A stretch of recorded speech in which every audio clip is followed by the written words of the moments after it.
नमस्कार, हमार नाम नेहा है और भोजपुरिया चस्का देख रहल बानी। आज के वीडियो में हम बताएं रवि किशन से जुड़ल एगो दिलचस्प किस्सा के बारे में, जौना के बारे में बहुत ही कम लोग जानत हुई। का रउआ के पता बा कि भोजपुरी सिनेमा के हीरो रवि किशन सोते से पहले अपना मेहरारू के पाँव काहे छुएलन, ये सब जाने खातिर बनल रही वीडियो में।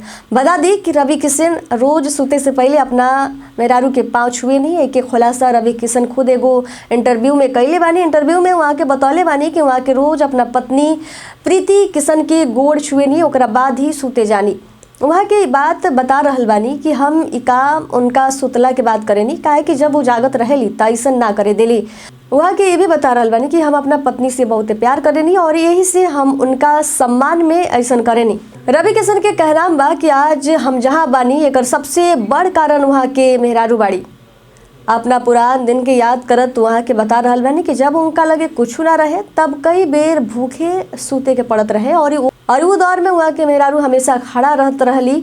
रवि किशन के प्रेम विवाह भइल रहे। कहल जाला कि लोग के प्रेम कहानी जौन बा फिल्मी कहानी से कम नहीं थी। जब रवि किशन 11वीं क्लास में रहले तब प्रीति से वहाँ के प्यार भइल रहे और वो ही घड़ी तय कर चुकल रहलन कि वो प्रीति से ही शादी करीहन।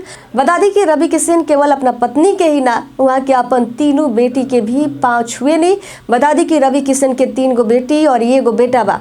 तो रवि किशन की सम्मान देख के बस यह लागेला और यह एहसास होला कि जे लोग अपन परिवार के महत्ता समझेला उहे सच्चा सुखी होला और ये कामयाबी के आसमान छुएला। तो अगर रउआ के वीडियो पसंद आयल होके तो हमारा चैनल के सब्सक्राइब करी। यही तरह के वीडियो देखे खातिर बनल रही हमनी के चैनल के साथ है। नमस्कार।